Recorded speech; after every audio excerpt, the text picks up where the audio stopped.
Casi 1.000 millones de personas, es decir, 1 de cada 7 habitantes del planeta, se han desplazado al interior de su propio país o atravesado las fronteras internacionales en búsqueda de mejores oportunidades y condiciones de vida, situación que tiene hondas implicancias para el desarrollo. Para conversar de este tema nos encontramos con el autor del libro recién lanzado, Migraciones, Capital y Circulación de Talentos en la Era Global, el economista e investigador Andrés Solimano. ¿Cómo está? Hola Carola, buenos días, un gusto de verte. Bueno, este libro ya había sido lanzado en inglés y ahora tenemos su versión en español. ¿Cuáles serían los principales lineamientos o cómo nace la idea de hablar sobre las migraciones en la era global? Sí, bueno, claro, efectivamente el libro un poco considera el tema, se escribió primero en inglés para un público más bien Estados Unidos, Europa, porque su temática es más bien global. Se refiere, hay un capítulo de América Latina, hay una referencia a Chile, pero solamente es el foco, sino que era un poco cómo le has ido a las migraciones internacionales en la era esta de la globalización. También se habla de la globalización neoliberal.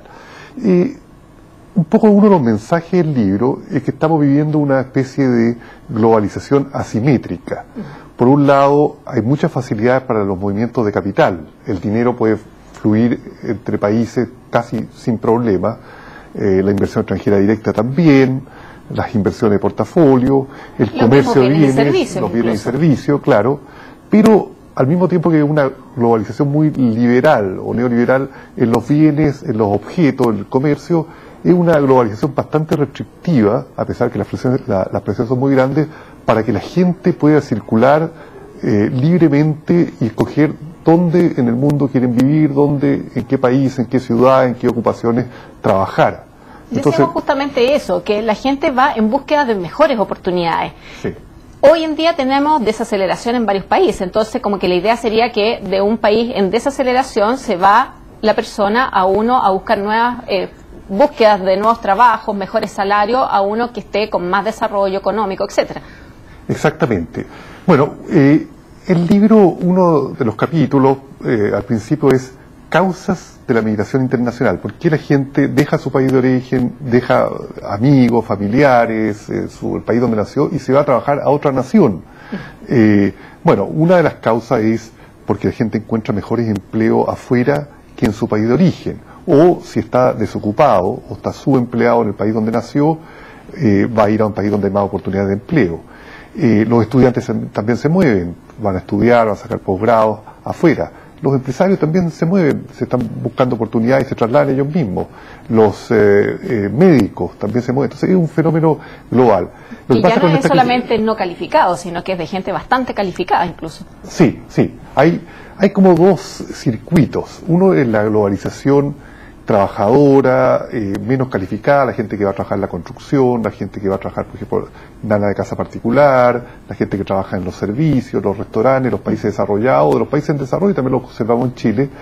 Ese es un circuito masivo, los grandes números están ahí. Y después hay un segundo circuito que le llamamos ahí en el libro la migración de élite o migración de talentos. Está la migración de empresarios, está la migración de profesionales, está la migración de médicos, está la migración de escritores, gente de la cultura. Es como una espada de doble filo también, porque al irse el talento a otro país, en el país de origen quedan sin esos talentos. Sí, sí. Bueno, ese es una de las preocupaciones que hay, la llamada fuga de cerebros, y que ahora se llama de alguna manera la movilidad de los talentos y que tiene el efecto de que puede descapitalizar en términos de capital humano a los países de donde la gente se va y beneficiar a los países donde reciben.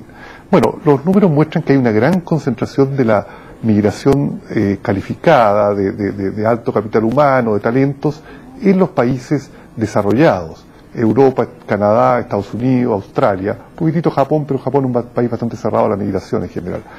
Entonces, por ejemplo, estudiantes con educación terciaria, con educación universitaria, el 80% están en los países desarrollados o de alto ingreso de la OECD. Bueno, pero muchos vienen, hay migrantes de Rusia, gente después de la caída del régimen comunista, se vinieron había gente muy preparada en ingeniería, en matemática, en ciencia, y la gente se reinventaron, por así decirlo, y se fueron a trabajar en industrias de alta tecnología en Inglaterra, en Alemania, en Estados Unidos. También hubo una migración a Israel importante de profesionales rusos, de Polonia.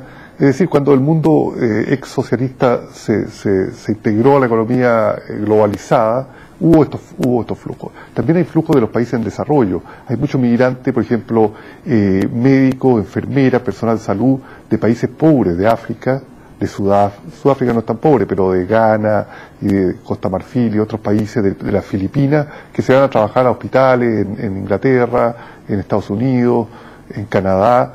Bueno, esa es una migración complicada. Es una migración que viene de países pobres con crisis de salud muchas veces y se va a los países desarrollados. Entonces el fenómeno migratorio tiene muchas aristas. En ahí, lo que usted me cuenta, ¿se ha visto un aumento o una reducción de las políticas restrictivas a la migración?